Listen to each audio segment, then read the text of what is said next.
And greetings, everyone. Welcome. All right. Just waiting for the stream to finish buffering, and looks like we're good. So, greetings. Do a quick mic check here. There we go. That looks a little bit better. Testing A, testing B, testing 1, 2, 3. All right. Let's see here. We got a little bit of a buffering issue going on. Let me see if I can fix that real quick. So we have a smooth session here. So a second here. See output. Let's drop this down 2,500. Okie doke. All right, we're good to go. So welcome everyone. Today we're going to be going over the second part of epistemology. This comes from a book from John Grinder, and this one is, the chapter is Prerequisites for Personal Genius. Oops, let me get to there we go, and make this a little bit bigger for us to see. Beautiful. So I'm going to start reading from this, and we're going to try to elaborate on certain points in here that might be of interest. And if anyone wants to put things in the chat here to go ahead and elaborate or give some input, personal feedback, things like that, please put it in there, and I'll be monitoring that as well. That being said, let's see here. Make sure this chat's working properly for me here. Yes, we got Ellie Spike in the house. I see we got Audit Them in there. Archangels. All right, so we got a lot of people coming up here. Appreciate you all showing up. Let's get this thing going.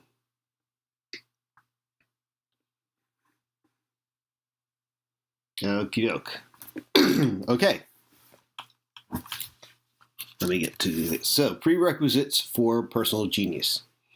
The purpose of this presentation is to make the arrangements both structural and dynamic in ourselves and in you as the participants here in this seminar, which are prerequisites for a blossoming of personal genius in each and every one of us. We're going to address the issue of artistry. Every artistic act presupposes a certain level of skill that a person has to attain. Once you've acquired the skills, the techniques, then you know the rules. And when you know the rules, then you can bend them in a well-formed way. And that is artistry. So as you move through technique, you move towards art. You move towards ecology. You move towards deeper and multi-level representation. And that's what we are here to do. All right. Hey, we got Rob Cleveland in the house. Good to see you, my man. All right. Yes. There we go. Okay. Let's continue here. Children, especially around the time of the acquisition of language, will often offer us verbal representations which seem poetic to us. They bring together, in the syntactic structure of a sentence, things which we've never run across, at least in our adult experience. They'll attribute to the world an animacy which seems to be missing from adult consciousness. There's a sense of full participation, of identification with the world, which reminds us of possibilities which we have perhaps left behind us as adults. And the child, in bringing us together sequences of words and syntactic constructions that we would never have considered associated ourselves as adults, is being a kind of funny poet, a funny kind of poet. Many times, what they say comes from a difference in perception, which is deeper than just the linguistic competency that they're still acquiring. And sometimes, by accident, the juxtaposition of words trigger representations in the adult listener, which are not available in states of normal perception. I'll give a great example of this with my son when he was young. I can't remember exactly what it was we were eating, and I gave him a little something that he really liked a lot of. I said, well, you don't want to eat too much of that. It wouldn't be good for your stomach. He says, yes, but it's good for my tongue. And I thought that was a pretty good statement there. I never thought of it that way, and I really couldn't argue. Let's continue. It's important to give full consideration to both attentions in what we do. We're going to develop a discussion, a series of experiences with you, which proposes certain kinds of relationships between first and second attention. Relationships of respect, communication, a recognition of what functions are appropriate for first attention, and what functions could best be done by second attention. In the second attention, so now we're going to distinguish between what's here is first attention and second attention. In the second attention are riches, which we don't normally consider in the first attention. Worlds of possibility, which are only hinted at in states of normal consciousness. First attention tends to be very purposive, rather single-minded, very outcome-oriented, and not particularly wise. We are seeking models that will serve for this complex relationship between first and second attention. One area rich in suggestions is traditional cultures. All right, let's go a little bit deeper here. And let me make sure everything looks good here on the streaming end. And if everyone out there is listening and sounds good out there, please just give me a 1 or something so I know that we're coming through in YouTube land well. All right. Consider what occurs when contact is made between two cultures, one technical and one traditional. Typically, the techno society has its representatives, people who are very, very purposive in their behavior, very first attention oriented. And in the short run, in a clash between the first and second attentions at a cultural level, the first attention will tend to dominate, will tend to succeed. And the sense of loss, the anguish at the destruction of the difference available in the traditional peoples as a demonstration of the recognition at second attention of lack of wisdom in the first attention.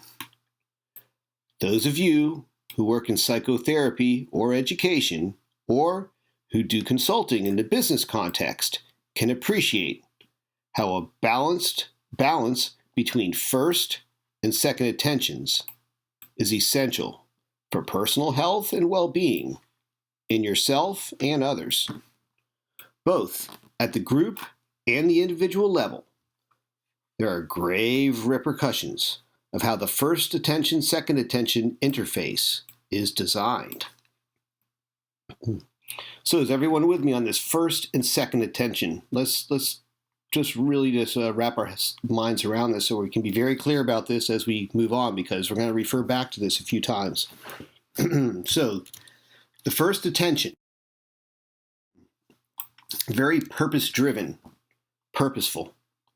Second attention seems to be more of a cultural-based, environmentally, ecological rooted type of thinking.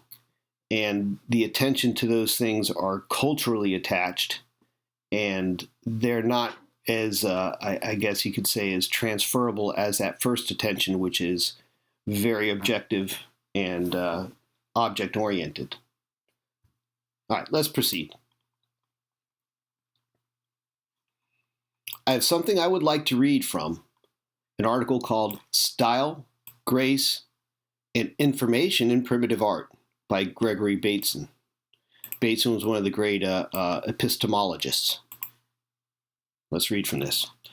Aldous Huxley used to say that the central problem, by the way, Aldous Huxley, for those you don't know, was the one that wrote Brave New World, and he was from a family of eugenists. So some say that that book, Brave New World, was not just fiction, but actually predictive programming for what was coming. And in later years, when it was kind of compared to 1984, George Orwell's book, which was written under different conditions, and Aldous Huxley's Brave New World, and I think it was Brave New World Revisited, Huxley kind of gloated in the fact that, his predictions were more coming true than the visions that Orwell had, although they are both, in a way, correct, figuratively speaking and metaphorically, although Huxley's was probably more rooted in the actual objective plans that were coming about. So let's continue here. Aldous Huxley used to say that the central problem for humanity is the quest for grace. This word he used in what he thought was a sense in which it is used in the New Testament. He explained the word, however, in his own terms.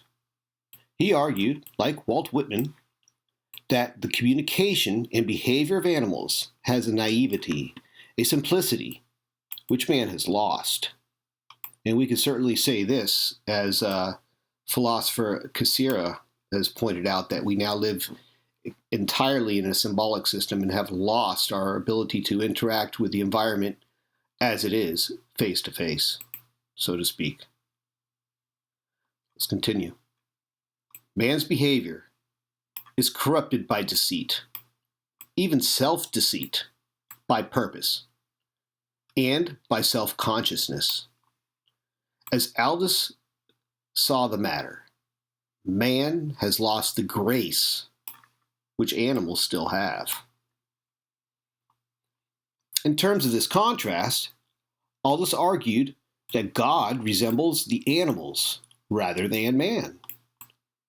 He is ideally unable to deceive and incapable of internal confusions. Internal confusions. That's an interesting concept there, too.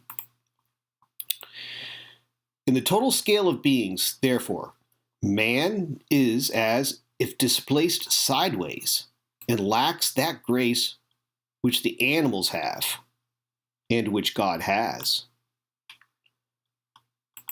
I argue that art is a part of man's quest for grace, sometimes his ecstasy in partial success, sometimes his rage and agony at failure. I also argue that there are many species of grace within the major genus, and also that there are many kinds of failure and frustration and departure from grace. No doubt each culture has its characteristic species of grace toward which its artists strive, and its own species of failure. So they're speaking species here as a taxonomical way to categorize terms. So genus and species. The species is a subset of the genus. So they're speaking here of the way the artists are looking at the different species of the genus. So the major genus. So art, right? All right, let's continue. Some cultures may foster a negative approach to this difficult integration, an avoidance of complexity by crass preference either for total consciousness or total unconsciousness.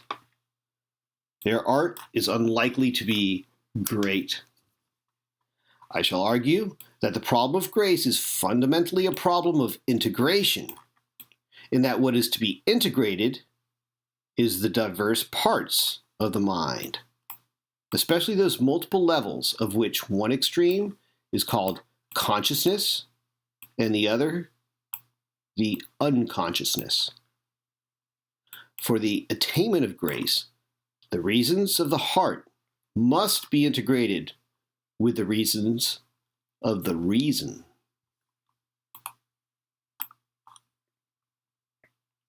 In particular, we're proposing that health, on the positive side, is a state which indicates that the organism who's involved has been very, very careful not to cut through the circuits internal to him or herself.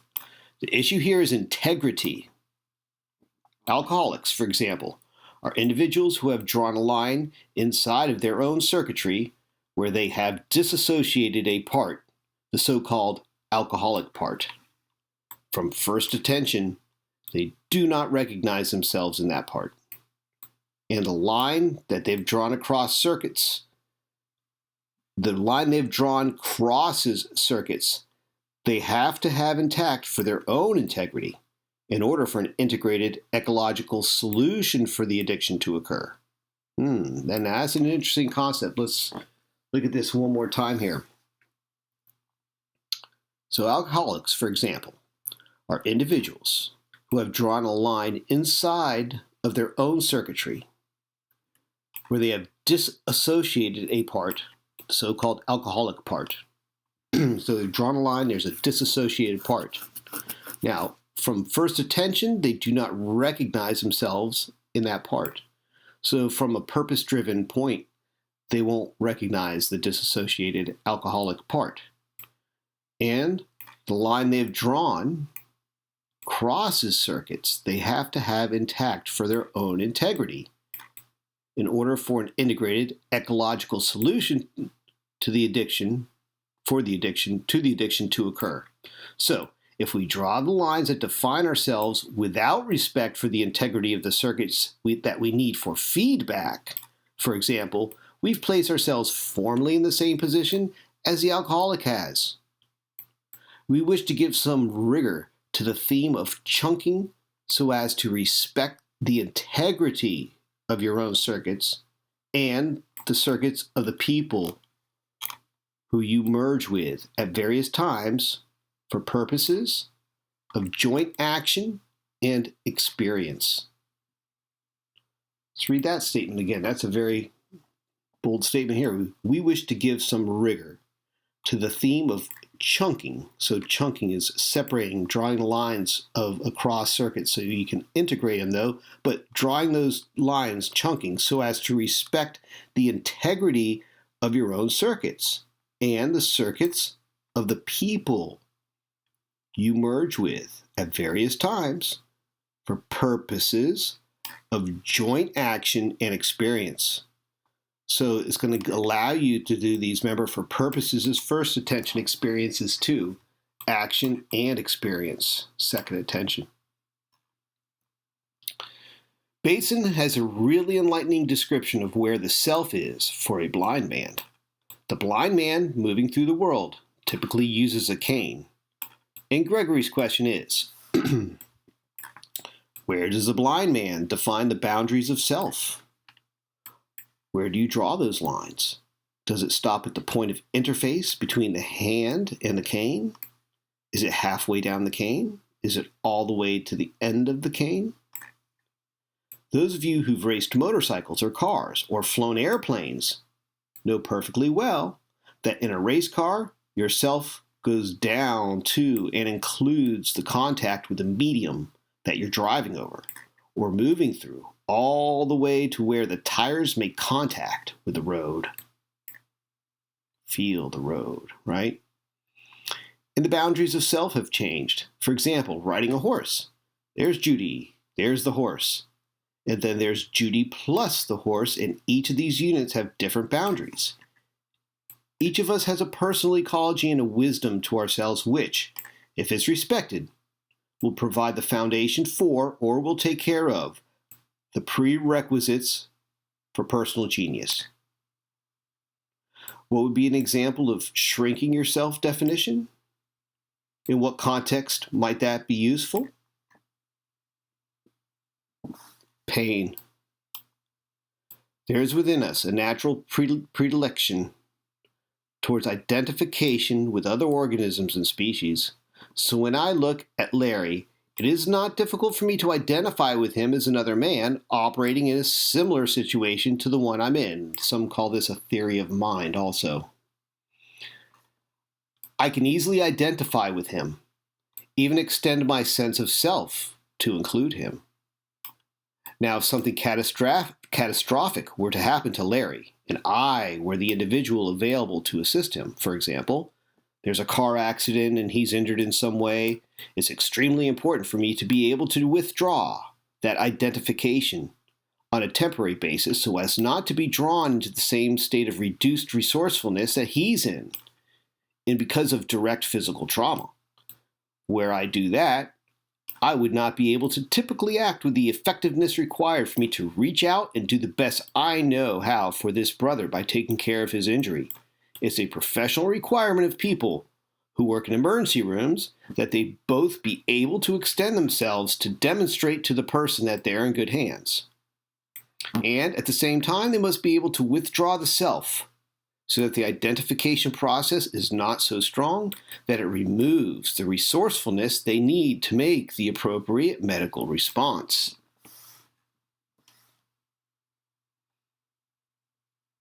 All right. The phrase, the definition of self, is dangerously misleading. The self is not a fixed thing. It's constantly changing. Thus, we will be talking about self as a function as opposed to an identity. Hey, we got Scrubzilla in the house here. It's noticed. Nice. How's it going? So what exactly have you found a way to abuse here, Scrubs? Let me know, and we'll see if we could, if that applies what we're saying here, if I'm just catching out off context here in the chat. All right, let's continue here. What justifications does a man or woman typically have for selecting anthropology as a profession? From the time I was a small child with a very strong culture that my family of origin created for me, it seemed to me obvious what the justification is. Each time that I went to school or went home with a new friend from school, my nervous system would have a celebration in discovering differences perceptually from what it had anticipated, what it had expected. See? This is interesting here. Let me read this again. Each time I went to school or went home with a new friend from school, my nervous system would have a celebration in discovering differences perceptually from what it had anticipated, what it had expected. You perceive something different. So the difference is the difference that makes the difference, according to Gregory Bateson. When I say nothing comes of nothing, what is that wonderful thing that happens when you meet people from different cultures or you read books about different cultures? It's difference. Gregory talks about nothing coming of nothing. Just consider our neurology. We're really talking about double descriptions. We're asking, where does the new information come from? Take binocular vision, for example. The difference between information provided by one retina and that provided by the other retina produces new information. Information about depth is created. So even at the basis of neurology, nothing comes of nothing. Double description is the vehicle for new information. Can you do this? Can you close one eye and see a flat world in front of you? Do it. I'm curious. Do each eye in turn, because you'll get a different effect typically with one eye as opposed to the other. So from where I'm sitting, of course, when I close one eye, how can I make you all equidistant from me? How can many people do that? How many have that perceptual shift available to them? Do you understand the sense in which those people who can recover that perceptual experience are seeing more truly than the rest of us? As some of you know, we often suggest as a flexibility drill in exploring reality strategies that you develop your choices to the point where you can hallucinate, say, your dog or cat sitting right here with the same visual reality value that you see with me. Once you've mastered your own representational ability to that degree, the question of being able to discriminate between shared reality and personally generated reality comes up. Typically, the person involved instinctively turns to double description as the way out. In this case, the person will reach out and differentiate the hallucinated from the actual objects by touch, thereby reassuring themselves by comparison using the information from a second representation. All right.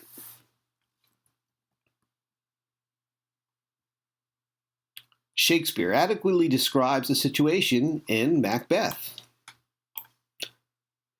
Oh, yeah. Is this a dagger I see before me? The handle toward my hand. Come, let me clutch thee. I have thee not yet, I see thee still.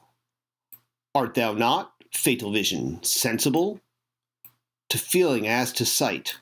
Or art thou but a dagger of the mind, a false creation proceeding from the heat-oppressed brain? I see thee yet, in form as palpable as this which I now draw. Thou marshallest me the way I was going, and such an instrument I was to use. Mine eyes are made the fools of the other senses, or else worth all the rest. I see thee still. You know what happened in 13th century Italy? A lot of things happened in 13th century. One of the things that happened in the 13th century Italy that I'm interested in is that if you look at the visual art available before, it is perspective. They found a way of mechanically distorting the relationships they knew to be true by measuring them in the world in 3 dimensions onto a 2-dimensional surface.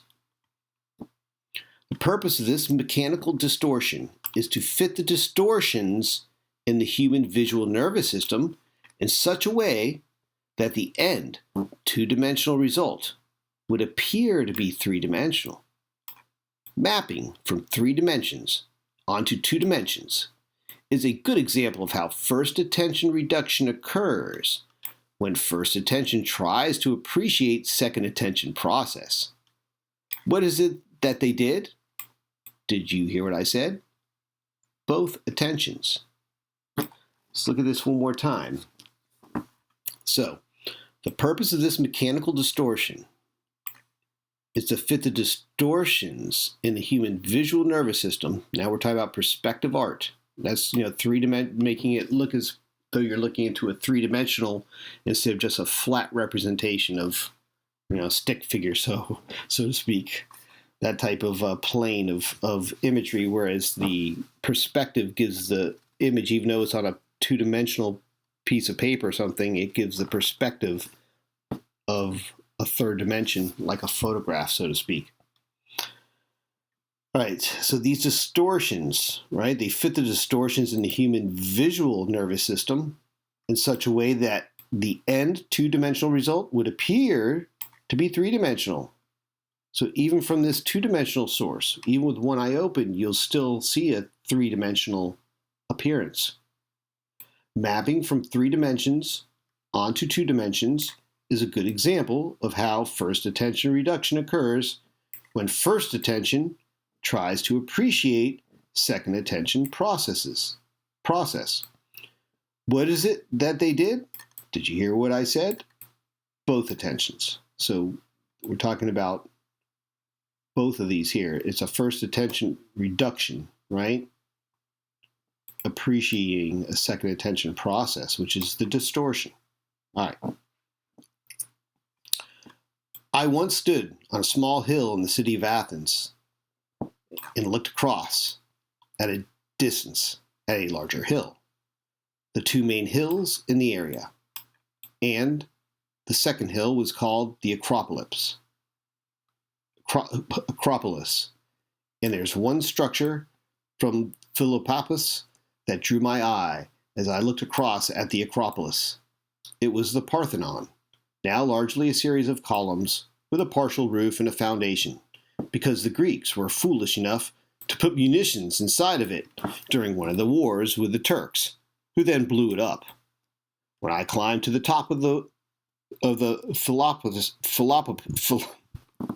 Philopopus and looked across that intervening kilometer or so at the Parthenon, it was as if my body sang at that point. There was something so congruent about my visual experience that see-feel circuits in me were triggered. It was as if my body had found a deep, natural song that it could sing that belonged there at that time. Now, the startling thing is that if you now make that journey, if you walk down off the Philopopus and walk over and up to the top of the Acropolis and take a tape measure and begin to measure the distance between the columns and the actual circumference of the columns, they are tapering as they move upward until the guards come along and throw you out.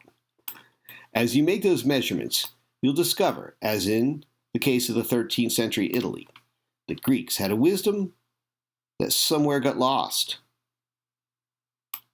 They distorted the objective reality of the Parthenon in such a way that it fits the visual distortions of the human nervous system.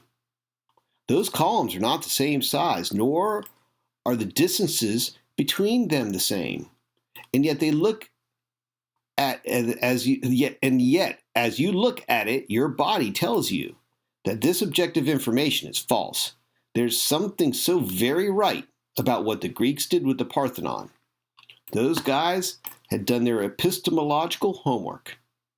Bateson emphasizes again and again the importance of thinking cybernetically, that is, chunking in a way that respects the entire circuit, the relationships, and not just the arcs of the circuit. Let's dwell on this for a second. So Bateson emphasizes again and again the importance of thinking cybernetically. What does the word cybernetically mean? And I'm not going to give you a dictionary or other definition, but the father of cybernetics, Norbert, Weiner, I think it was.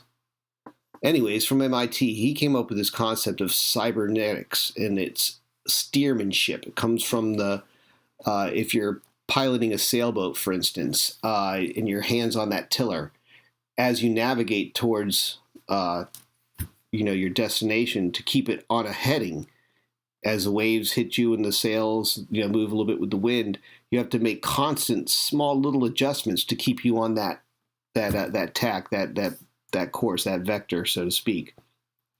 So you keep heading towards your target.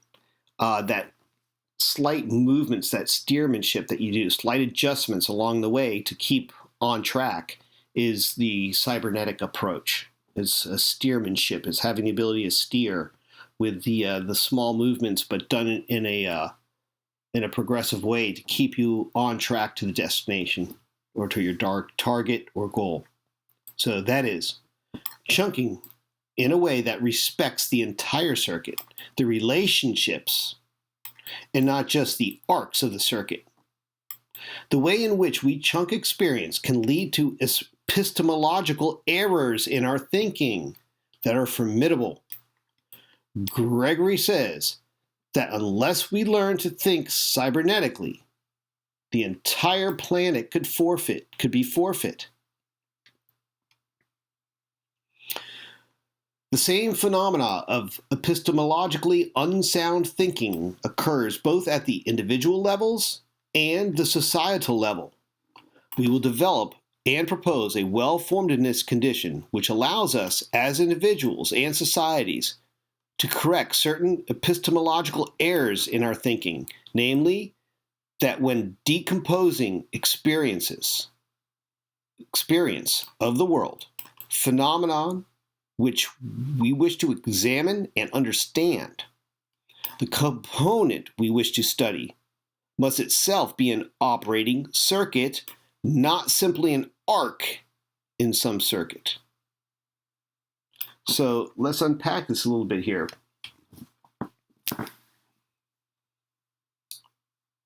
So we will develop and propose a well-formedness condition, well-formed condition, right?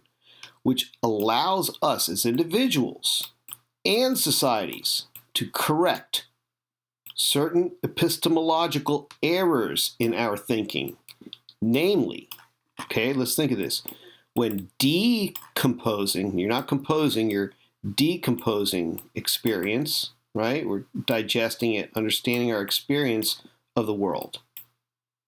The phenomena which we wish to examine and understand. When we're decomposing our experience, we're looking at particular phenomena.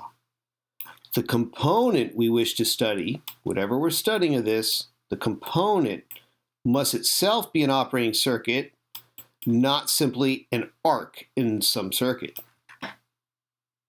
Science in general, and psychology in particular, have made monumental errors in the decomposition of experience for purposes of study. Typically, a fascinating part of the world is identified and a study is designed. The designers altogether too frequently act as if the complex phenomenon, the circuit, may be decomposed into logical variables, arcs, each of which may be studied in isolation, patterns discerned, and then the logical variables reassembled as if the generalizations which define the patterning of the arcs additively define the patterning of the entire circuit. So we can understand this here, right? So it's written well, but it's hard to read back. So the designers altogether too frequently act as if the complex phenomenon, right, the whole circuit, you know what a circuit is from beginning to end, negative to positive, may be decomposed. So remember, we can't decompose a circuit. We're decomposing experience into circuits. And then we can examine each of those circuits. But they think you can further decompose the circuit into logical variables, arcs, each of which may be studied in isolation, right? The patterns discerned from that isolated study, and then the logical variables reassembled as if the generalizations, these generalized patterns discerned, which define the patterning of the arcs additively, right? They're editing these patterns that aren't being noticed because they've been decomposed already. Additively define the patterning of the entire circuit, which they don't, because it's been totally ignored, the actual patterning, when it was decomposed beyond the circuit level. For example, the complex phenomenon of addiction cannot, as Bateson points out, be usefully decomposed into the study of the addict, or worse, the addictive personality alone. Nor can it be chunked down into a study of the chemicals involved, independent of the user. Wow.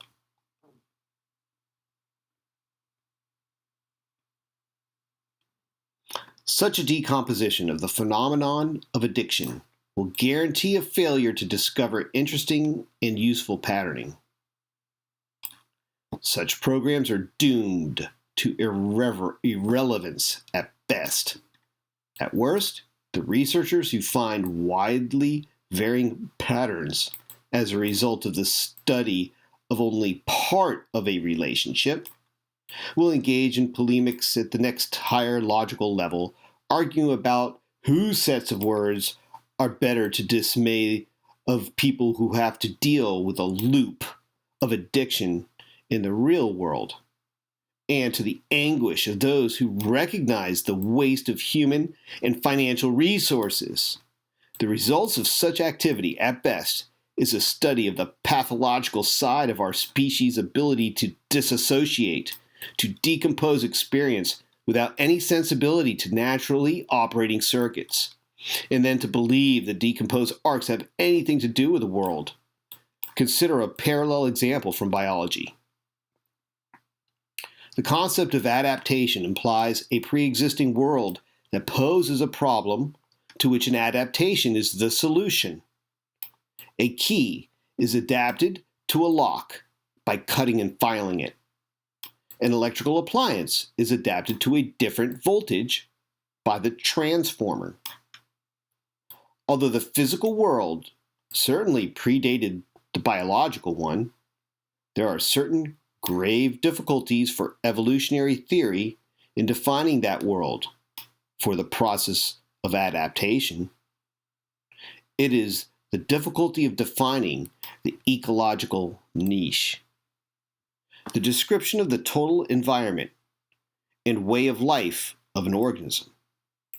Its description includes physical factors, such as temperature and moisture, biological factors, such as the nature and quantity of the food sources and of predators, and factors of the behavior of the organism itself, such as its social organization, its pattern of movement, and its daily and seasonal activity cycles. The first difficulty is that if evolution is described as the process of adaptation of organisms to niches, then the niches must exist before the species that are fit to them. That is, there must be empty niches waiting to be filled by the evolution of new species. In the absence of organisms in actual relation to the environment, however, there's an infinity of ways the world can be broken up into arbitrary niches. It is trivially easy to describe niches that are unoccupied. For example, no organism makes a living by laying eggs, crawling along the surface of the ground, eating grass, and living for several years. That is, there are no grass-eating snakes, even though snakes live in the grass. Nor are there any warm-blooded, egg-laying animals that eat the mature leaves of trees, even though birds inhabit trees. Given any description of an ecological niche occupied by an actual organism, one can create an infinity of descriptions of unoccupied niches simply by adding another arbitrary specification.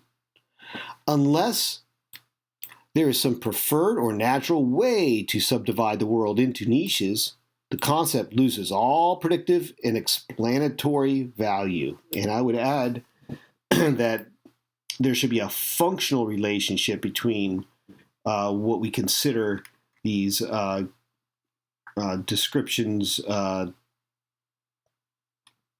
call them descriptions. A second difficulty with the specification of empty niches to which organisms adapt is that it leaves out of account the role of the organism itself in creating the niche. Organisms do not experience environments passively. They create and define the environment in which they live. Trees remake the soil in which they grow by dropping leaves and putting down roots. Grazing animals change the species composition of herbs on which they feed by cropping, by dropping manure, and by physically disturbing the ground.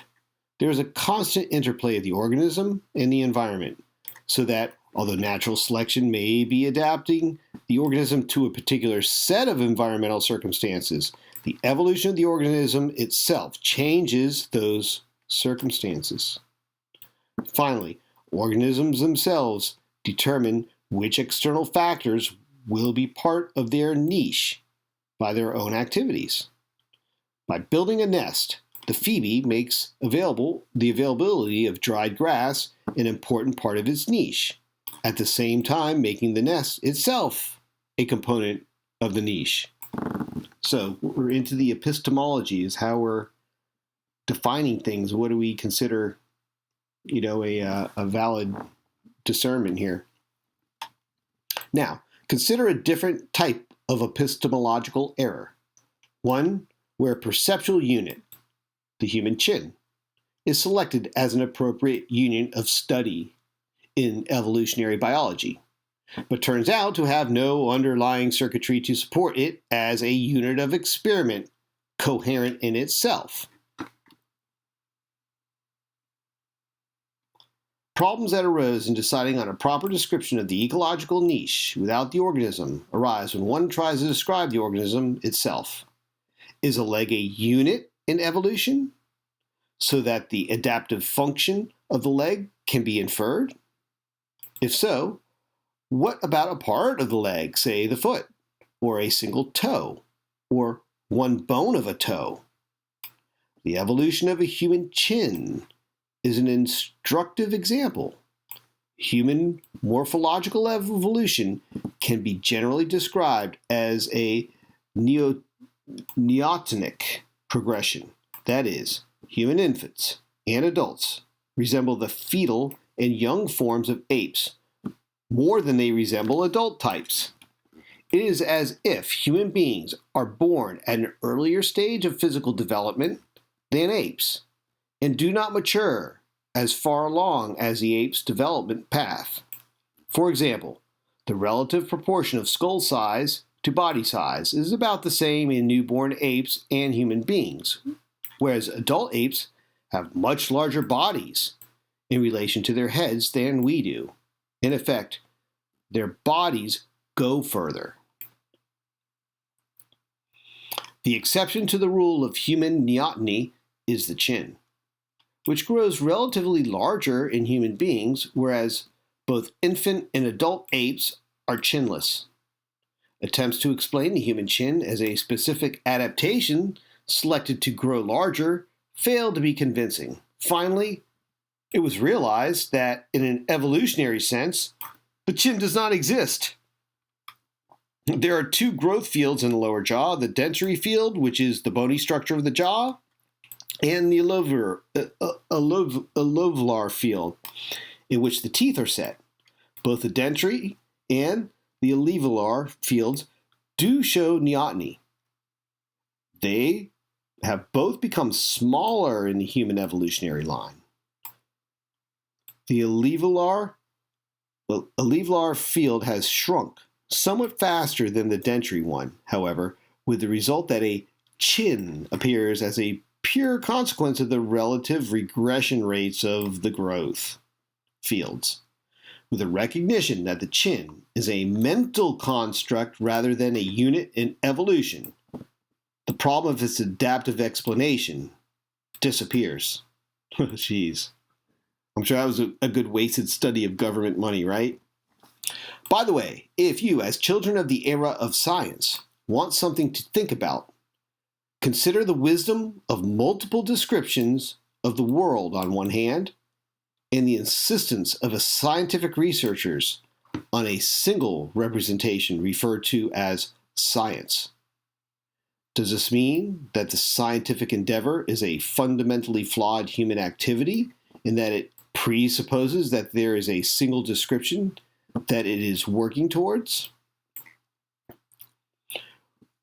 We're going to talk as if genetic structure, the genetic code, sets an absolute limit on the range of variation that any organism with such a genetic code can actually operate within. I don't know that's true. In justification for this simplifying assumption, I'd say that we have not yet begun to explore either the range of personal alternatives nor the range of human possibility within those genetic constraints. My response to the notion of restrictions imposed by the genetic code and its specifying the range within which I can vary my own somatic commitments is very much like my response to the notion of so-called psychic powers. I wouldn't bloody know, because I have not yet fully refined my own sensory apparatus to the 5 channels that I already now know about.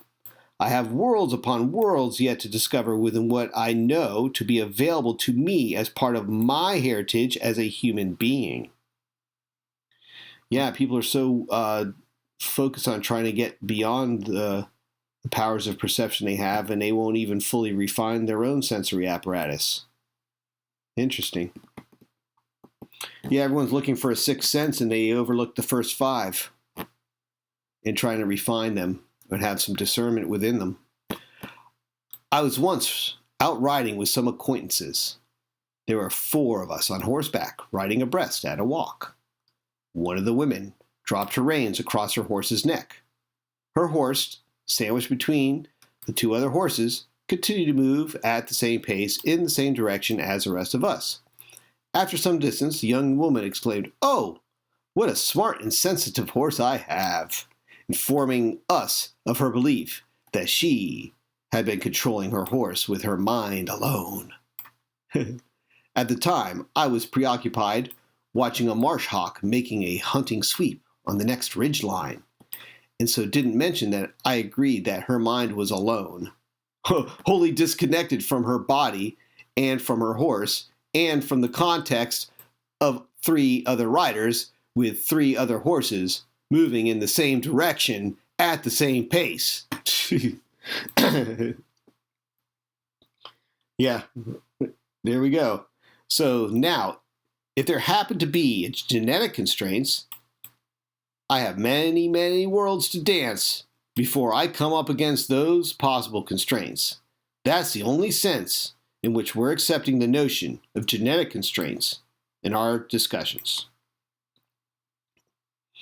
When I think about cultures, I think about what they represent in terms of human possibilities, a whole set of ways to see and hear and feel about the world that could potentially resonate with my neurology.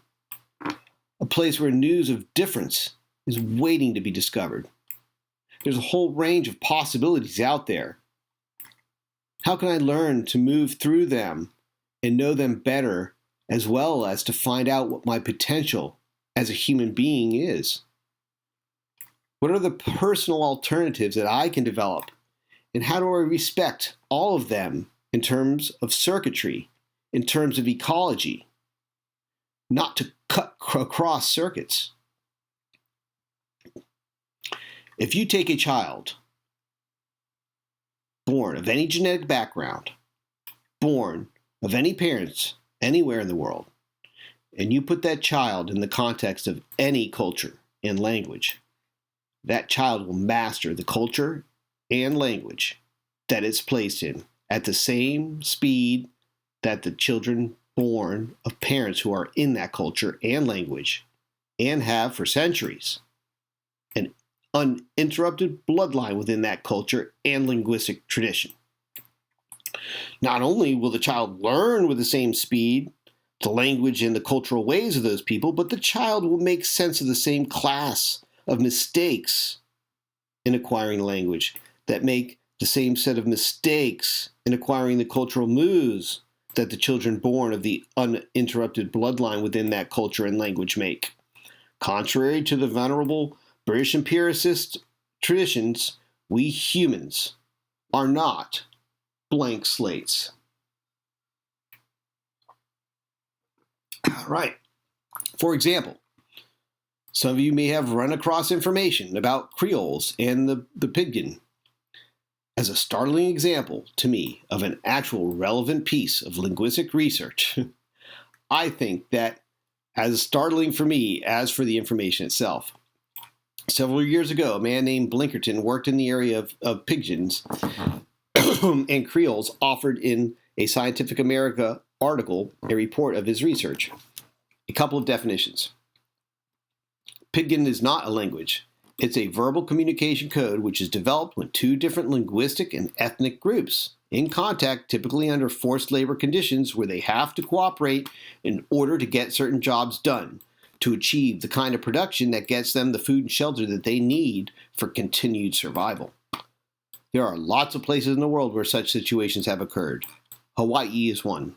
Louisiana, Haiti. This is what happens when you take adult speakers of language A and adult speakers of language B and you place them in forced labor conditions. They develop a linguistic code, which is not a language because it doesn't have tense or aspect. It doesn't have syntax. That's the order of terms, right? It's simply a verbal code to get the work done. Now, what verbal code do the children of Pidgin speakers use?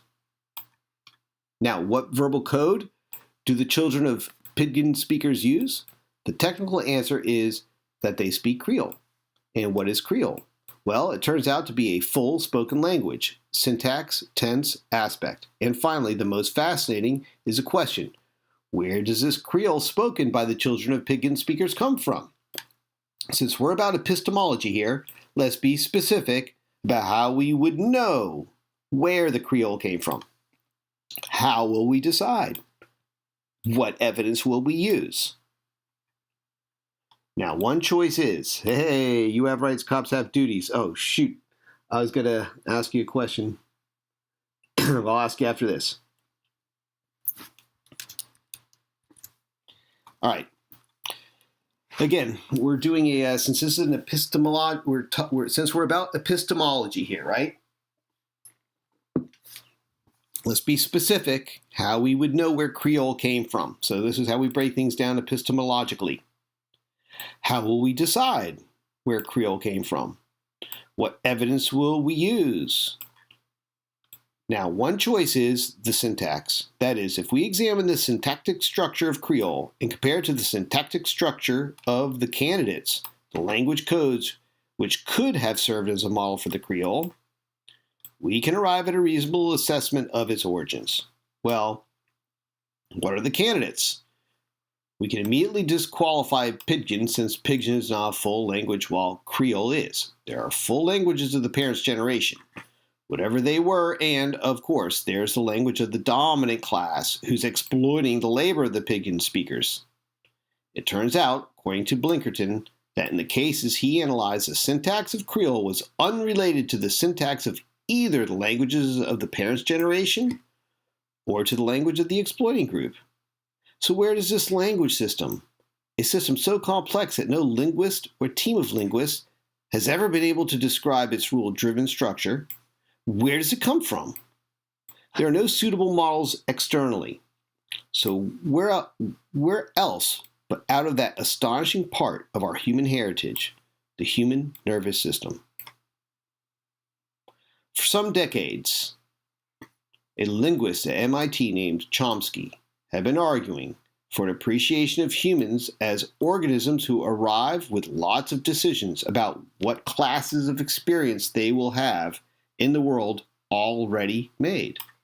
And further, that when you consider the set of syntactic forms that human languages so far studied exhibit, especially cybernetically, that is, out of all the logical possibilities that human language, and in particular syntax, could utilize, how is it that so few are selected?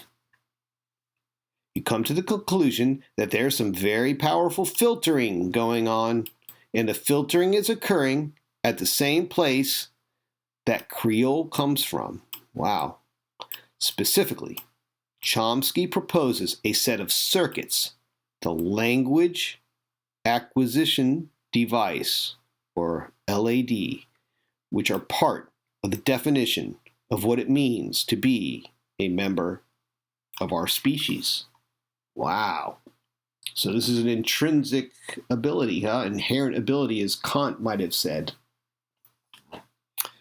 Blinkerton argues that Creole is the fullest overt representation of the consequences of the set of circuits called LAD. That's the language acquisition device. In the absence of an appropriate stable model of language in their environment, the children of Pidgin speakers externalize the pre-specified circuits. They externalize their inherent pre-specified circuits. Now, this is what the philosopher Immanuel Kant spoke of, which define the linguistic part of our human heritage. Syntactically, they are speaking something close to deep structure. And if you study language, you'll know what this means, a deep structure. And we spoke about this too in the first part one of epistemology on this channel here. We spoke about the distinctions with Kant and his theories of inherent abilities, and contrasted against, I think it was Hume, another British, one of the empiricists. So these were contrasted and shown to be both suffering from certain errors in epistemology. And that's where we're developing here, is a better model of epistemology going forward. All right, let's continue here. So what is the definition of syntax? The cat chased the rat is a sentence of English which is well formed. The rat chased the cat is another sentence of English, also well formed. You, as a fluent speaker of English, know that those two sentences are representations of profoundly different events in the world if you assume they are both true descriptions. I've written these two sentences on the board, and I ask you now to point to the difference. Everybody indeed agrees, as native or fluent speakers of English, that the meanings of the two sentences are profoundly different. And I ask you to point to the difference. You're at a loss. There is no specific place you can point to in either one of those sentences to which you can attribute the difference in meaning between the two sentences. Okay, the order is different. And the order indeed is the only thing that distinguishes the two sentences.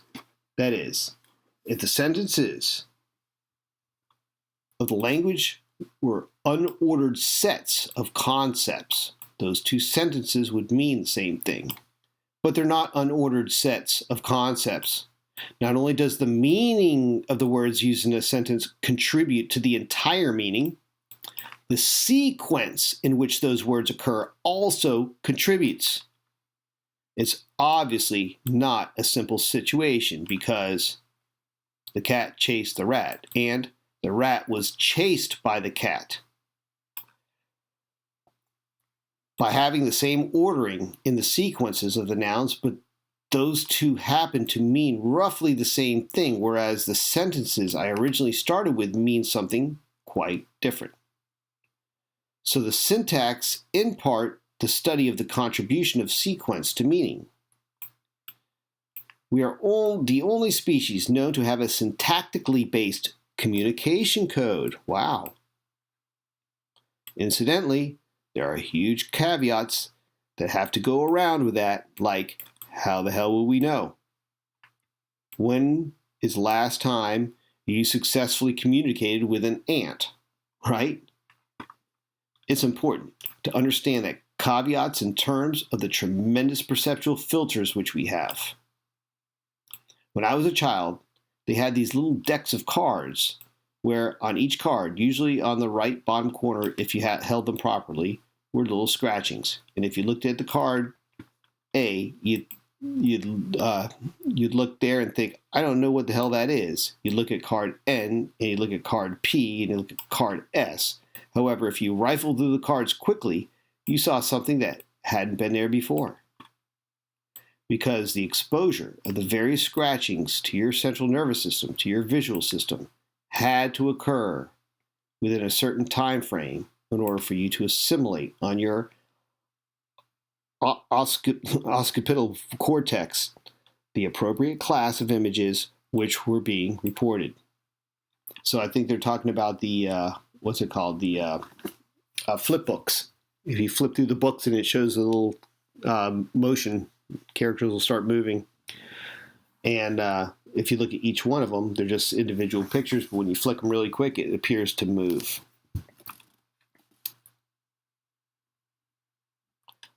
If we just take time as a quantifier, there are events that have occurred within the space between the last two letters and the last word that I just said, which are monumentous events in the physical world, which we will never know about. They occur at nanosecond intervals. Doesn't mean they don't affect our experience. It simply means we don't know about these things. An example of speed of communication would be the laws that were made in the 1950s outlawing subliminal persuasion using pictures underneath the 24 frames a second that a person sees. If you're looking at the electromagnetic spectrum laid out there right in front of you, your eyes are tuned to one portion of the spectrum, your ears to another portion of it, your skin to another portion. Who knows what other parts of your anatomy are responding to? But at least those three. And if you look at it, you will see huge gaps where there are no sensory apparatus which can report the events that occur here.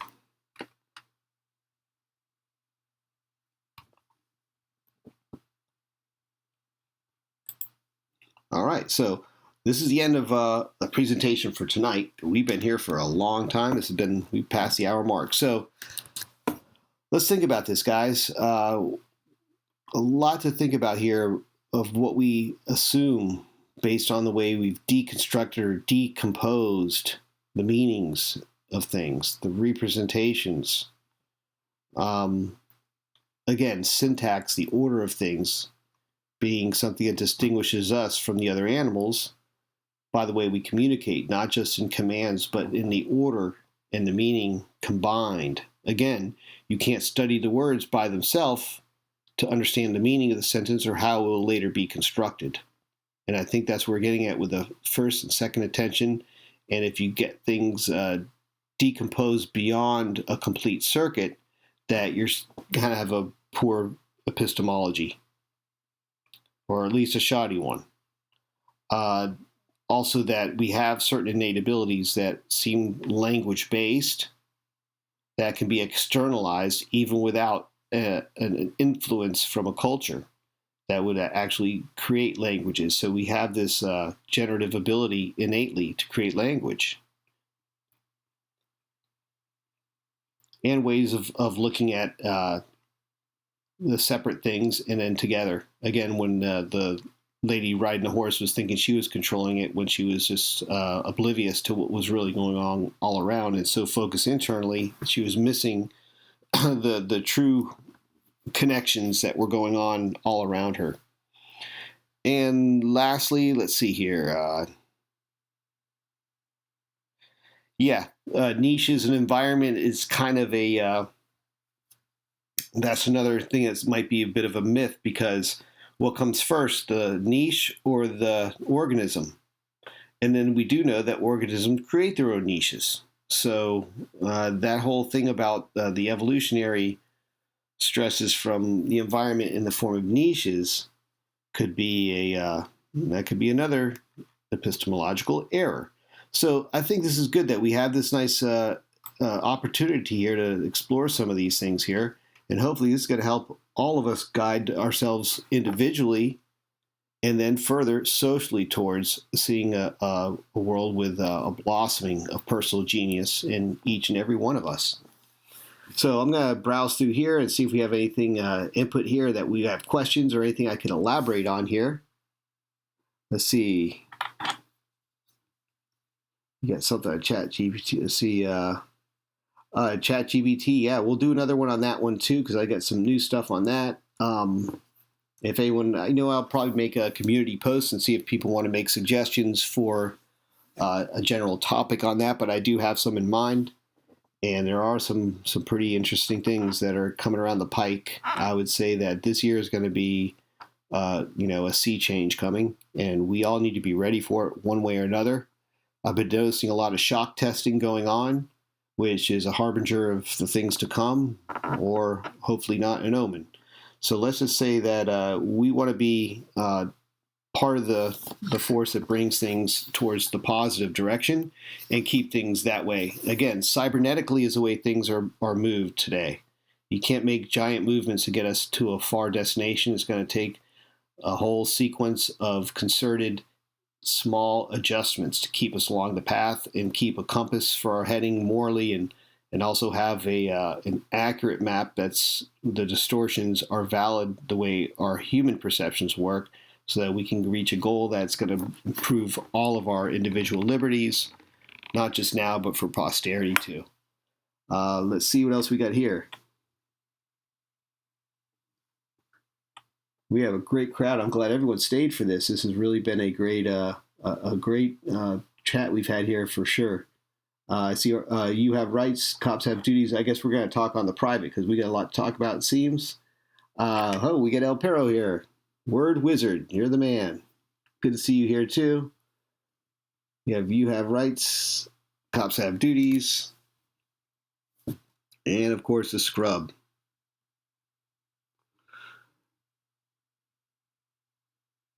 Root of knowledge, epistemology, yes sir. We have Deanna here. Excellent. I'm glad that everyone's made it out here for this. This has been a great one. Yep, the chin. LA Spike. That's a good one. Thanks. Well, appreciate that one there too. Yeah. Cybernetics is the word too. Steermanship. is where that word really came from, and coined. I think it was Norbert Wiener. I think is his name. MIT, the father of cybernetics. Know more about his work than his name now. I can't even remember. Everyone just makes fun of his name's Norbert. He's called Norbert these days. All right, guys. Let's see if we have anything else here in the chat.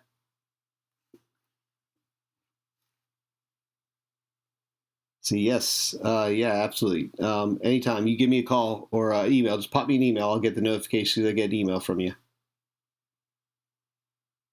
All right, guys. Well, I thank you all for coming out here, and really, it's been really great that you guys have come, because I know there's a lot of other things to do here on in the YouTube lands, but the fact you guys are here and went through this with me shows that you guys are actually going to help individually move us towards this direction, because the less people knowing this, the farther we get away from making these kind of reasonable decisions in our day-to-day lives and for our society in general. So it's important for all of us to have this kind of discernment, and I hope this helps everyone develop their own blossoming of personal genius. And with that, I would like to thank you all again for coming out. Encourage you all to please subscribe, hit the like for this, so other people know it was a good event here, and that they could benefit from learning what we learned here tonight. Again, I thank you all for coming, and I will see you all on the next one. Peace out.